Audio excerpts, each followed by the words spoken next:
Maganda at payapang umaga mga pag-asa. Ayan, ito na si Boss Ritol, no? Yung ating supplier ng ating mga magagandang kambing.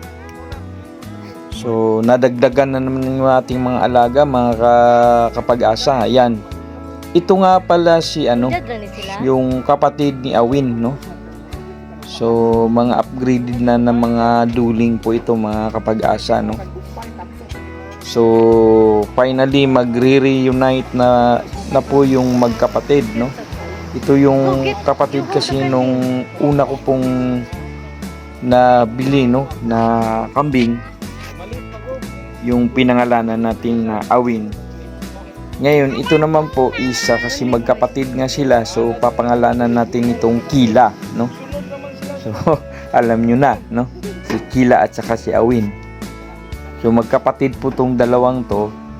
So kinuha ko na, idinagdag ko na dun sa mga aalagaan ko pong kambing kasi para magkasama uli yung magkapatid. Ang sabi ni Boss Ritol is yung itong mga kambing nito is magaganda po yung kanilang klase, no? So although upgraded po sila na mga native, pero magaganda po yung mga klase nila, no? So ayan guys, itinitali na ng ating brother in faith, no, na si Boss Ritol, yung ating bagong alaga, no? Araw-araw guys, sa almost parang nadadagdagan yung ating mga alagang kambing, no? Yun na nga dahil isa din po sa mga plano natin. So dinadagdagan natin guys, no? So yung pag-aalaga po kasi ng hayop guys, parang nakaka-addict din, no? Parang gusto mo mapadami mo agad sila, although gusto ko talaga magsimula lang sa kukunting alaga, no? At target natin na padamihin sila para pagdating po ng araw, pag madami na po sila is pwede na po tayong magkatay, no, during Eid al-Adha po, no, para sa pag-aalay ng mga alaga natin sa ating poong may kapal, no? So ayan po.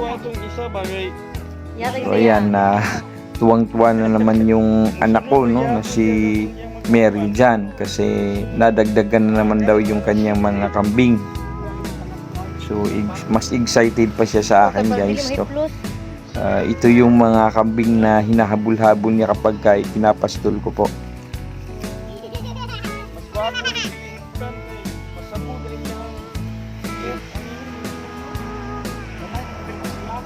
Parami na sila ng parami guys, no? So hopefully pagdating ng araw, pag ito mga dumalaga po kasi ito, so pagdating ng araw, pagka mga ito nabuntis, at sabi nga ni Boss Ritol is magagandang klase daw po, pwedeng manganak ng 2 hanggang 3 po ang mga dumalaga na ito, no? So sana nga pagdating ng araw po is mapalahian din po natin sila ng magandang bulugan, no? Yung bulugan din na maganda rin yung similya niya para magkaroon sila ng mga anak na at least hanggang 2 hanggang 3, no? Para kumbaga tiba-tiba tayo dun sa kanilang magiging mga anak. Sana, no, umaasa tayo. Pero kung isa lang din po, okay na din po yun, no? Kasi at least nakapagbigay sila ng mga bagong supling. So hindi naman tayo nagmamadali guys, no? Kung ano lang po talaga yung itinalaga ng may likha ng ating Almighty Creator, na magiging mga anak ng mga kambing nito is maganda na po yun. Alhamdulillah kumbaga, no?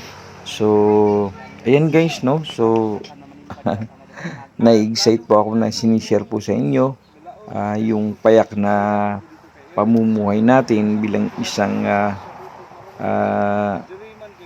tagapastol po ng mga kambing, no? So ito po yung simpleng gusto natin na buhay, na kumbaga naka-attach lang po tayo sa nature naka-attach lang po din tayo sa mga alaga nating mga hayop, no? Kasi very less talaga yung kanyang stress. At saka napaka mainam po siya sa akin sa ngayon na naghi-heal po tayo ng ating mental illnesses, no? Dahil nga sa pagsusurvive dun sa nangyaring stroke sa atin. So ito po yung pinakamabisang paraan para mabilis po yung paghilom, no, ng mga sugat, ng mga bumarang ugat sa ating utak po, no? Yung kasi sabi ng mga eksperto na pagka mabilis ang paggaling ng iyong utak, gagaling na din po yung mga ugat, no, na dumadaloy dun po sa ating mga naapektuhang bahagi ng katawan katulad ng kaliwang paa ko at saka kaliwang kamay ko. So, yun yung pinaka-technique dun guys, na kailangan magamot yung utak, no, para magamot din yung katawan.